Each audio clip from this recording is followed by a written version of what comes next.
Today I wanted to share with you an old fab which you might have heard before about two kids who were playing football near a well, and while playing the ball actually fell into the well, and this became the biggest tragedy for these two kids, and they tried the level best to get the ball out from the well, and while trying they took a risk a bit which was a bit too much, and this guy, one of the small boy, was 10-year-old, he fell into the well.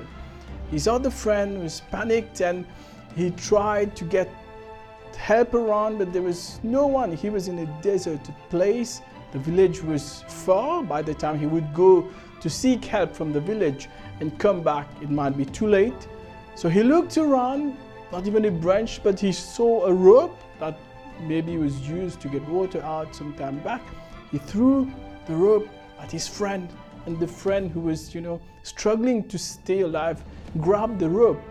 And this little 8-year-old kid pulled and pulled and pulled, and he finally could get his friend out of the well. Relieved, both of them were.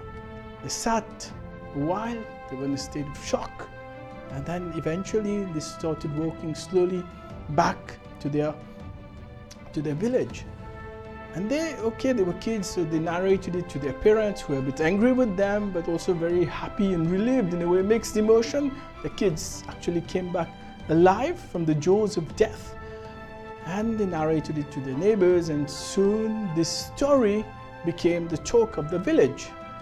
But then the elders were assessing the story and said there's something which is actually not making sense. The boy who fell in the well was like 10-year-old, and the one who was pulling him out was actually only 7-year-old. So a 7-year-old kid, how on earth could he pull his friend out with a rope from a well? Physically, it's just not maybe possible. And they discuss, and they say, let's go to the village headman, who is the wisest guy around, and who usually takes all the major decisions. So let's go to him and let's hear what he has to say about the story. So they gathered around him on a night, and one narrated the incident to the headman. Obviously, he was aware of it. He was very quiet. He looked at the elders with a smile. And what he really revealed was actually mind-blowing. What he said was, when the boy was trying to get his friend out of the well, and when he was pulling with all his strength, there was no one to tell him that he could not do it, not even himself. By now, all of you must have reached your own conclusion.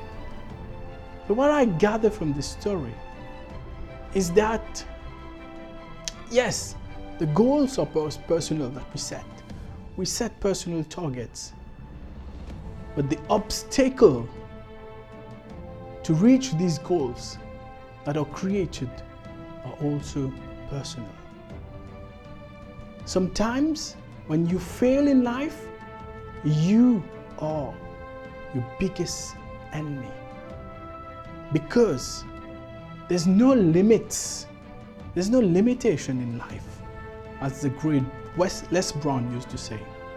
The only limitation that exists in life are the limitation that you, your own self, set.